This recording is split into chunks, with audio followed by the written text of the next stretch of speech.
नमस्कार दोस्तों, ये कहानी है पापा मम्मी को कमरे में ले जाकर पता नहीं क्या करते थे। एक दिन मेरी माँ पापा के कमरे में नहीं सोती थी।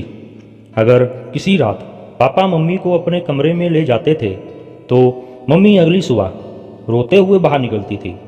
एक दिन मम्मी मेरे कमरे में सोई हुई थी। तभी मैं मम्मी की चादर लेकर पापा के कमरे में चली गई। फिर जो पापा ने मम्मी समझकर मेरे साथ किया वह सुनकर तो आपके होश उड़ जाएंगे। मेरी आंख खुली तो मैंने मम्मी को सिसकते हुए देखा। वह मेरे बिस्तर के पास बैठे बुरी तरह रो रही थी। अपनी माँ को ऐसे देखकर हमेशा मेरा दिल तड़प जाया करता था, लेकिन मैं चाहकर भी कभी उनसे कुछ नहीं पूछ सकती थी। अक्सर ही सुबह मम्मी का ऐसा हाल होता था। कुछ समय पहले मैंने एक बार माँ से पूछा था कि आखिर वह पापा के कमरे से सुबह सुबह बाहर आकर इतना रोती क्यों है, तो मम्मी ने जवाब नहीं दिया और मुझे डांट दिया। मम्मी जब भी उनके कमरे में से निकलती थी, मम्मी का हुलिया बहुत ही अजीब सा होता।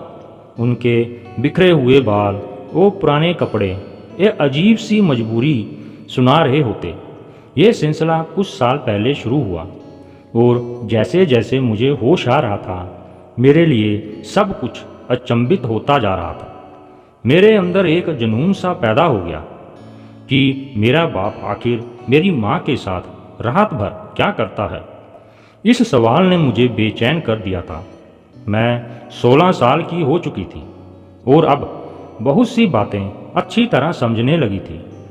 मम्मी का रोता चेहरा देखकर मुझे किसी मजबूरी की चेतावनी लगती थी, लेकिन हैरानी की बात यह थी कि जब मम्मी कमरे से निकलती तो वह रो रही होती और जब पापा कमरे से निकलते तो उनके चेहरे पर एक दिलकश मुस्कुराहट होती। उन्हें देखकर ऐसा लगता था जैसे वह बिल्कुल जवान हों। वह कुछ गुनगुनाते रहते, जैसे बहुत खुश हों। और मम्मी का हाल ऐसा होता था कि मम्मी पापा के कमरे से निकलने के बाद दोबारा उनके सामने जाने से भी डरती थी। वह उनका नाश्ता भी मेरे हाथ उनके कमरे में भेज देती थी। खुद सारा वक्त किचन में खड़ी रहती और आंसू बहाती रहती, या तो बाथरूम में बंद हो जाती। मम्मी की हालत देख देख कर मुझे बहुत तरस आता था। मैं 10th क्लास में पढ़ती थी। मैं नाश्ता देने के बाद मैं अपने स्कूल के लिए घर से निकल जाया करती थी, लेकिन सारा वक्त मेरे दिमाग में मम्मी का ख्याल घूमता रहता। मैं कभी किसी सुबह पापा को परेशान नहीं देखा था। वह हमेशा ही बहुत खुशी से नाश्ता करने बैठते और उनका चेहरा बहुत खुश दिखता था, जबकि मम्मी को देखकर ऐसा लगता कि किसी भी पल मम्मी को कुछ भी हो सकता है। अक्सर मैं नाश्ता बनाते हुए मम्मी के शरीर को कांपते हुए भी देखती थी। मेरा दिल चाहता था कि मैं मम्मी से पूछूं कि मम्मी पापा रात को उनके साथ ऐसा क्या करते हैं जो उनका इतना बुरा हाल हो जाता है। मगर पापा के नाम पर मम्मी के चेहरे पर खौफ नजर आने लगता था। मम्मी हर रात पापा के कमरे में सोने के लिए नहीं जाती थी, बल्कि वह मेरे साथ ही सोती थी। कभी कभी उन्हें ज़बरदस्ती पापा अपने साथ कमरे में ले जाते थे और मम्मी मना करने की कोशिश करती थी, लेकिन पापा उनकी एक ना सुनते थे। पापा की आवाज़ में मोहब्बत की ऐसी चाशनी घोली होती कि देखने वाला हैरान रह जाए। लेकिन मैं अच्छी तरह जानती थी पापा मम्मी को कमरे में ले जाकर यकीनन उनके साथ कुछ गलत करते हैं। किसी भी औलाद के लिए अपनी माँ को रोता तड़पता देखना बहुत ही मुश्किल काम है, और मेरा भी ऐसा ही हाल था।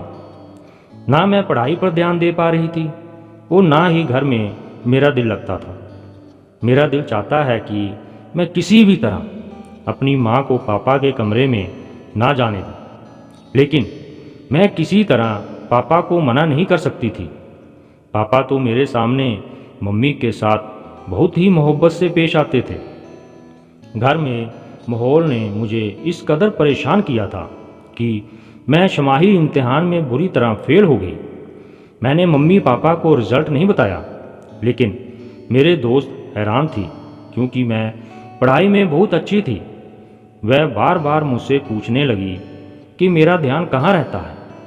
मैंने उससे मम्मी और पापा के बारे में बताया। तुम्हारे पापा अंग्रेजी फिल्में तो नहीं देखते? सलोनी ने अचानक से सवाल किया। मैं हक्की वक्की से देखने लगी। फिल्म का भला क्या मकसद था? वे अलग निगाह से मुझे देख रही थी और मैं ना समझ पाई। उसने बात बदल दी, लेकिन मेरी सुई उसकी बात पर अटक गई। आखिर सलोनी ने यह सवाल क्यों पूछा था? मैं घर वापस आई तो मम्मी के चचेरे भाई साहिल अंकल बैठे हुए थे। वह शाम को हमारे घर आते थे। मम्मी की बचपन से ही उनसे बहुत दोस्ती थी। मम्मी बताती थी कि वह दोनों बचपन में एक साथ रहते थे। फिर साहिल अंकल दुबई चले गए और मम्मी की शादी पापा से हो गई। मम्मी की शादी को 18 साल हो चुके थे और मैं उनकी एक लौती बेटी थी। कुछ साल पहले शायद सब कुछ ठीक था, या फिर मैं ही छोटी और ना समझ थी। लेकिन कुछ साल से मुझे अच्छी तरह मम्मी की हालत समझ आने लगी थी। मैं जान गई थी कि मेरे पापा अच्छा आदमी नहीं है। वह मेरी माँ की तकलीफ की वजह है, और इसी बात ने मेरे दिल में अपने आप के लिए नफरत पैदा कर दी थी। साहिल अंकल से मम्मी की बहुत अच्छी दोस्ती थी। वह साल भर पहले ही इंडिया वापस आए थे और मम्मी से मिलने के लिए अक्सर आते थे, लेकिन मम्मी को उनका आना अच्छा नहीं लगता था। साहिल अंकल के जाने के बाद मम्मी अक्सर मुझे कहती है कि अगर तुम्हारे पापा को पता चला कि साहिल मिलने आता है तो बहुत बुरा होगा। मैं माँ को दिलासा देती कि पापा को कैसे पता चलेगा। पापा सुबह काम पर जाते हैं, रात को ही घर आते हैं। मुझे तो साहिल अंकल बहुत अच्छे लगते थे। वह हमेशा आते हैं और मम्मी का मूड अच्छा करके जाते हैं। मेरे लिए भी बहुत से सामान लेकर आते हैं। पापा की आमदनी इतनी कम थी कि गुजर बसर भी मुश्किल से होता था।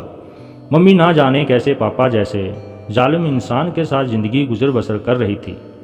रात में मैंने अपने और मम्मी का बिस्तर लगाया और मम्मी के साथ आंखें बंद कर लेट गई। थोड़ी देर में पापा मेरे कमरे में आए। मम्मी मेरे साथ ही सोने के लिए लेटी हुई थी। पापा ने उन्हें साथ चलने को कहा तो मम्मी ने दबी दबी आवाज़ में इनकार किया। मैंने आंखें नहीं खोली थी। मैं सुनना चाहती थी कि पापा मम्मी से क्या कहते हैं। चल ना प्रिया, मैं तुझे बिल्कुल तंग नहीं करूँगा। पापा की आवाज़ मेरे कानों में पड़ी, जिसमें मोहब्बत की मिठास थी। मुझे नहीं जाना तुम्हारे साथ, तुम हमेशा ही ऐसे कहते हो। मम्मी ने एक बार फिर इनकार किया। तुम्हें सोचना चाहिए, अब हमारी बेटी जवान है, वह 100 सवाल करने लगी है, लेकिन तुम्हें इस बात से कोई फ़र्क नहीं पड़ता। मम्मी ने धीमे लहजे में पापा को जवाब दिया। पापा ने ज़बरदस्ती मम्मी का हाथ पकड़कर उठाया और अपने साथ लेकर चले गए। मुझे अजीब सी घबराहट होने लगी थी। पापा मम्मी के साथ ना जाने क्या करते थे, और सलोनी की अंग्रेजी फिल्म वाली बात की मेरे दिमाग में अटक गई थी। 2 घंटे गुजर गए थे, लेकिन मम्मी वापस नहीं आई। मैं पानी पीने के लिए कमरे से निकलकर किचन में गई। मम्मी थोड़ी ही देर में मेरे पीछे चली आई। मैंने एक गहरी निगाह मम्मी पर डाली, जिनके बाल बिखरे हुए थे। जिस बात ने मुझे चुका दिया वह मम्मी की कमीज का फटा हुआ आस्तीन था। मम्मी को मेरी नज़रों का एहसास हो गया था। वह जल्दी से दुपट्टे को अच्छी तरह से लपेट ली। मेरे सामने मम्मी ने सुबह से जो कपड़े पहने थे, वह अचानक से मम्मी का आस्तीन कैसे फट गया। मम्मी मुझसे पूछ रही थी कि मैं इतनी रात को क्यों जाग रही हूँ। मैं झूठा बहाना बनाया कि मैं भी उठकर पानी पीने आई थी। मम्मी मेरे साथ वापस कमरे में आ गई। मैं सोने के लिए आंखें बंद कर ली, लेकिन मुझे मम्मी की सिसकियों की आवाज़ सुनाई दे रही थी। मेरा दिल बैठा जा रहा था कि मैं उठकर अपनी मम्मी को तसल्ली दूं और दिल में आए सारे सवाल को ज़ुबान पर लेकर आऊं, लेकिन मैं अपनी जगह खामोश पड़ी रही। पापा सुबह सुबह ऐसे तैयार होकर कमरे से निकले थे जैसे कोई जवान लड़का हो। पापा की आमदनी कम थी, लेकिन पापा हमेशा खुश रहते, मुस्कुराते रहते। काम पर हमेशा ऐसे तैयार होकर जाते जैसे सेठ आदमी हो। मैं उल्टा निगाह अपने पापा पर डाली, जिससे मुझे आज भी नफरत महसूस हो रही थी। पापा के आगे नाश्ता रख कर मैं स्कूल चली गई। सारा दिन स्कूल में भी मेरा दिमाग मम्मी के फटे हुए कपड़े की तरफ था। स्कूल से वापसी पर मुझे साहिल अंकल मिल गए। मुझे देखते ही उन्होंने मुझे अपनी गाड़ी में बिठा लिया। मैं बिना सोचे समझे उनकी गाड़ी में बैठ गई। साहिल अंकल ने गौर से मेरी तरफ देखा और कहने लगे कि मुझे बताओ तुम्हें क्या परेशानी है, तुम इतनी खोई खोई सी क्यों रहती हो। मैं इस कदर जज्बाती हो चुकी थी कि मैं साहिल अंकल को सारी बात कह दी। मेरी बात सुनकर अंकल कहने लगे कि तुम्हें अंदाज़ा है कि तुम्हारे पापा अच्छा आदमी नहीं है। तुम अपनी माँ को अपने पापा से आज़ादी क्यों नहीं दिलवा देती? कब तक तुम दोनों उनके जुल्म की चक्की में पिसते रहोगी? साहिल अंकल ने बहुत ही फिक्र करते हुए मुझे सलाह दी, जिसे सुनकर मेरे होश उड़ गए। मैं पापा को छोड़ने के बारे में सोच भी नहीं सकती थी। पापा ने मेरे साथ कभी ऊंची आवाज़ में बात तक नहीं की थी, फिर मैं पापा को जालिम कैसे कह सकती थी? मैं तो ये भी नहीं जानती थी कि बंद दरवाजे के पीछे मम्मी और पापा के दरमियान क्या होता है। साहिल अंकल की बात सुनकर मैं सोच में डूब गई। बहुत सोचने के बाद भी मुझे पापा की कोई ऐसी बात याद नहीं आई थी जिसे मैं उन्हें जालिम कह सकूं। लेकिन मम्मी की तड़प और आंसू पापा को जालिम साबित करते थे। साहिल अंकल मुझे स्कूल से लेकर घर चले आए और खुद भी अंदर आ गए। मम्मी हम दोनों को देखकर खुश हो गई थी। हमारे लिए फ़ौरन खाना लगा दिया। मैं बहुत ज़्यादा थक गई थी, इसलिए सोने के लिए अपने कमरे में आ गई और साहिल अंकल मम्मी के पास बैठे रहे। मुझे नींद नहीं लग रही थी। मैं सारा वक्त साहिल अंकल की बातों को सोचती रही। मम्मी को पापा के कमरे में गए 3 दिन गुजर चुके थे और पिछले 3 दिन से मम्मी मेरे साथ मेरे कमरे में सो रही थी। मम्मी जब मेरे पास रहती थी बिल्कुल अच्छे और बेफिक्र रहते थे। जिस दिन पापा मम्मी को अपने कमरे में ले जाते हैं उसे दिन और ज़्यादा खुश होते थे। चौथे दिन पापा मम्मी को फिर अपने कमरे में ले गए और मैं सारी रात बेचैन रही। मम्मी जब सुबह पापा के कमरे से निकली तो उन्हें ठीक तरह से चलना भी नहीं आ रहा था और मैं एक पैर ज़मीन पर रगड़ते हुए बड़ी मुश्किल से चल रही थी। मैंने मम्मी से पूछा कि मम्मी तुम्हारे पाँव में क्या हुआ है? तो कहने लगी, छोटी छोटी बातों पर ध्यान न दिया करो और दिल लगा कर पढ़ाई करो। अगर तुम्हारा 10वीं का रिज़ल्ट अच्छा नहीं आया तो तुम्हारे पापा उसका जिम्मेदार भी मुझे ही समझेंगे। मम्मी की आंखों से टिप टिप पानी गिरने लगे। वो पापा के लिए नाश्ता बनाने चली गई। उसके बाद दोबारा किचन से बाहर ना आई। मैं पापा को नाश्ता देने गई तो पापा मुझे पढ़ाई के बारे में पूछने लगे।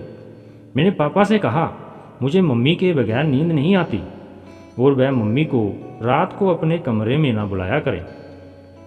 मेरी बात सुनकर पापा मुस्कुराने लगे, कहने लगे, मैं तो कभी कभी तुम्हारी माँ को अपने पास बुलाता हूँ। मेरी भी तुम्हारी माँ पर हक है और मैं उसे बहुत मोहब्बत करता हूँ। पापा की बात सुनकर मेरा खून खोल उठा था, क्योंकि उनकी मोहब्बत के नज़ारे मैं आए दिन देखा करती थी। लेकिन पापा से कुछ बोलने के बारे में मैं सोच भी नहीं सकती थी, इसलिए खामोशी से स्कूल चली गई। स्कूल में टीचर ने पढ़ाते हुए हमें समझा रहे थे कि कभी भी पूरा सच जाने बगैर कोई फैसला नहीं करना चाहिए।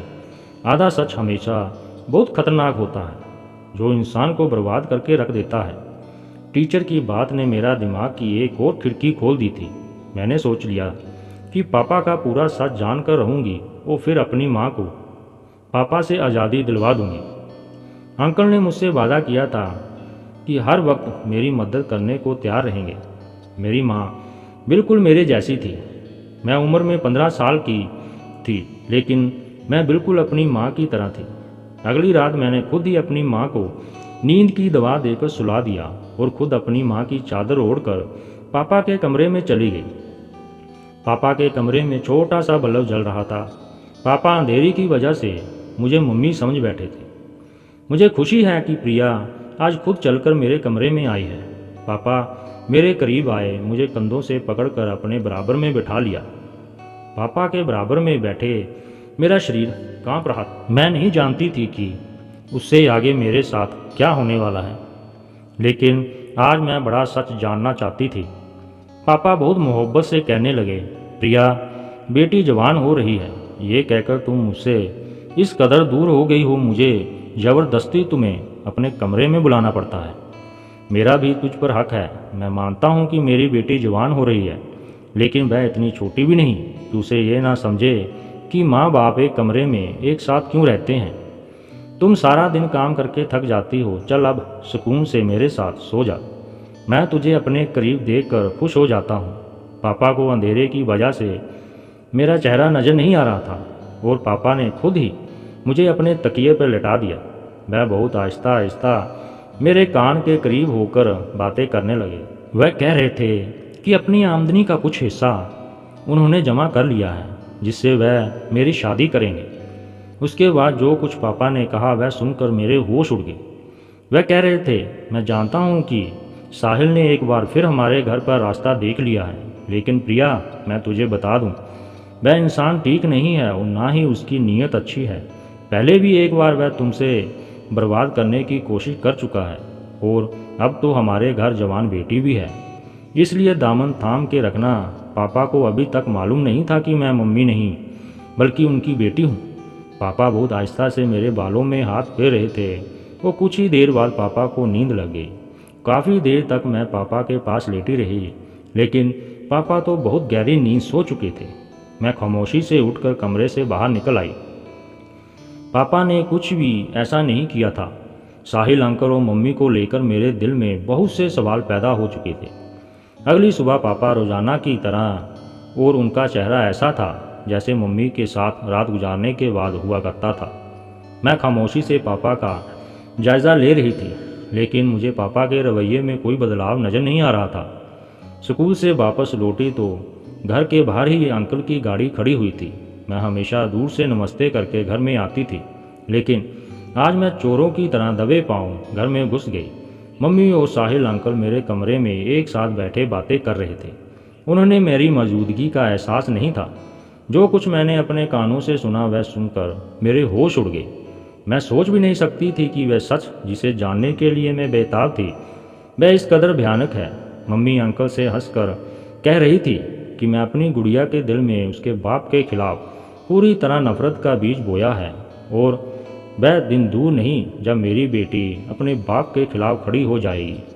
वह बुढ़ा ज़बरदस्ती मुझे अपने साथ इस रिश्ते में बांध कर रखा हुआ है, लेकिन अब मैं आज़ादी चाहती हूँ। वह मुझे कमरे में लेकर जाता है और मुझसे बातें करते करते ही सो जाता है, लेकिन जैसे ही मैं बाहर निकलती हूँ तो अपना हुलिया खुद ही खराब कर लेती हूँ। मैं गुड़िया के दिल में ये बात अच्छी तरह बैठा दी है कि उसका बाप बहुत मुझ पर जुल्म करता है। एक दिन अपनी कमीज़ को फाड़ डाला। मैं चाहती हूँ कि जब मैं उस बुढ़े से आज़ादी की बात करूँ तो मेरी बेटी मेरी ढाल बन जाए और मुझे अपनी गुड़िया को छोड़कर उसके घर से ना निकलना पड़े।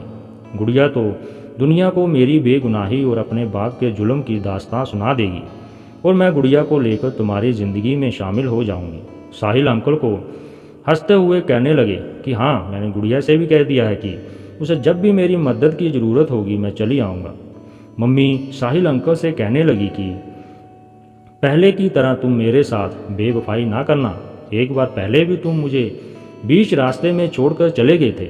उसी वक्त मेरे पति ने मुझे माफ़ करके अपनाया था।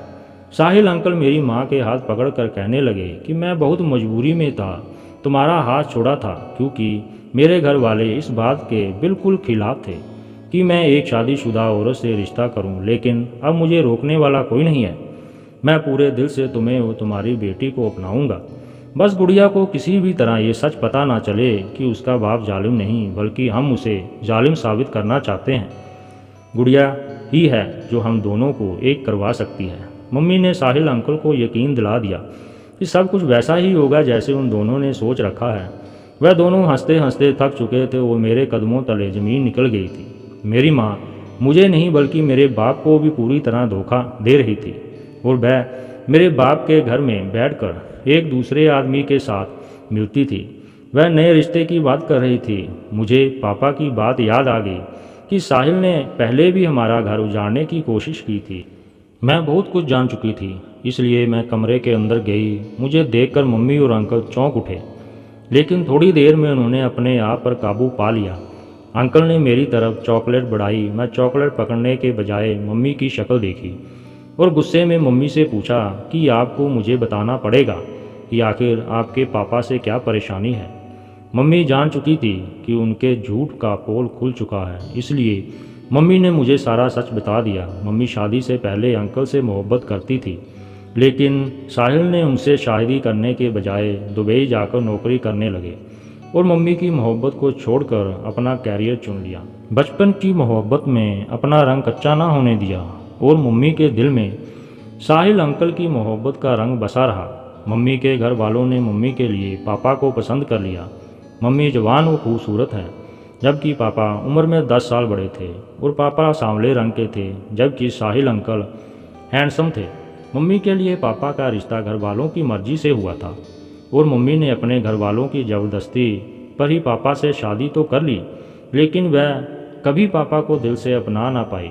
ज़बरदस्ती का ये रिश्ता मम्मी के लिए किसी बोझ की तरह था, लेकिन मम्मी इस रिश्ते को किसी तरह चला रही थी कि तभी शादी के 1 साल बाद ही माँ की गोद में मैं आ गई थी। मम्मी की शादी के 9 साल बाद साहिल अंकल दुबई से कुछ दिन के लिए वापस आए तो उनके दिल में मम्मी को देखकर एक बार फिर से जज्बात जाग उठे। मम्मी भी बचपन की मोहब्बत और अपने जज्बात को हाथों मजबूर होकर साहिल अंकल से चुपके चुपके मुलाकातें करने लगी। लेकिन कुछ ही दिनों में ये बात माँ के बड़ी मम्मी को पता चल गई और उन्होंने सारे खानदान में मेरी माँ की इज्जत को छानना शुरू कर दिया। पापा माँ से सच्ची मोहब्बत करते थे, इसलिए उन्होंने मम्मी को बदनामी से बचा लिया और सारी बातों को झूठा साबित कर दिया। पापा ने मम्मी का साथ दिया तो सारा खानदान अपने आप ही खामोश हो गया।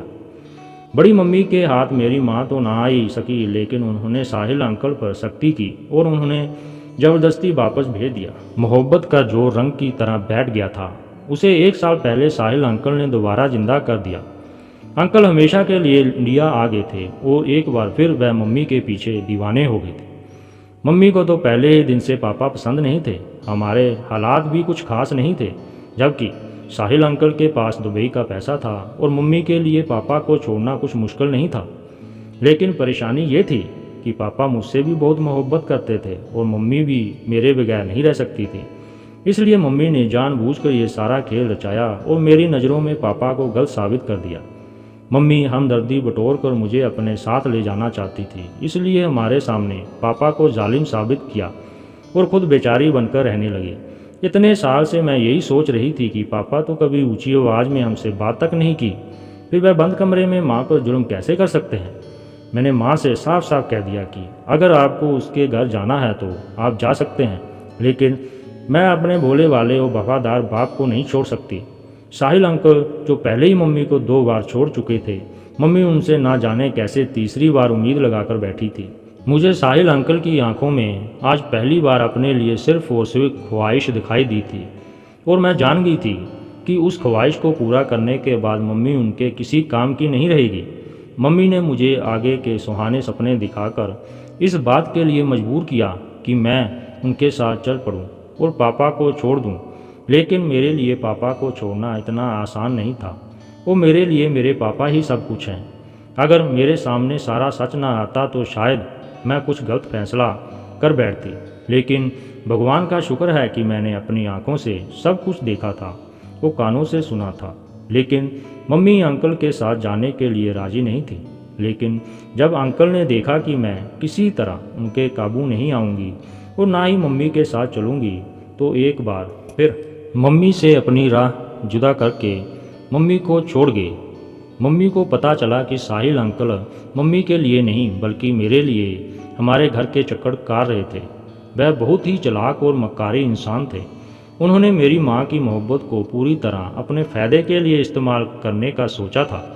मम्मी को जब एहसास हुआ कि जज्बात की धारा में बहकर वो कितना बड़ा नुकसान करने जा रही थी, अगर मम्मी और मैं उनके साथ चले जाते तो वह मेरी इज्जत को एक बार फिर वैसे ही बदनाम करते जैसे बड़ी मम्मी ने मम्मी की इज्जत की धज्जियां उड़ाने की कोशिश की थी। ना जाने कौन सा अच्छा काम किया था कि हम अंकल के चुंगल से निकल गए थे। रात को पापा घर लौटे तो मम्मी ने भी पापा के लिए खाना बनाया और अपना बिस्तर भी पापा के कमरे में लगा दिया। पापा की खुशी देखने के लायक थी। पापा सच में मम्मी से बहुत मोहब्बत करते थे और ये उनकी मोहब्बत ही थी जो मम्मी की गलतियों को आज तक नज़रअंदाज करते आए हैं। इतने सालों में पहली बार मम्मी को अपनी गलतियों का एहसास हुआ था और उन्होंने पापा को दिल से अपनाया था। अगली सुबह पापा और मम्मी हंसते मुस्कुराते कमरे से बाहर निकले थे और मेरे दिल को एक ठंडक का एहसास हुआ था। कभी कभी हम प्यार के नाम पर ऐसा धोखा खाते हैं कि किसी को मुंह दिखाने के लायक नहीं रहते। असल मोहब्बत तो विवाह के बाद ही होती है, जिसमें इंसान एक दूसरे की ढाल बनकर एक दूसरे का ख्याल रखता है। दोस्तों, आपको ये कहानी कैसी लगी कमेंट बॉक्स में ज़रूर बताएं, और अगर आप हमारे चैनल पर नए हैं तो चैनल को सब्सक्राइब करना मत भूलना। चैनल को सब्सक्राइब और वीडियो को लाइक ज़रूर करना। धन्यवाद।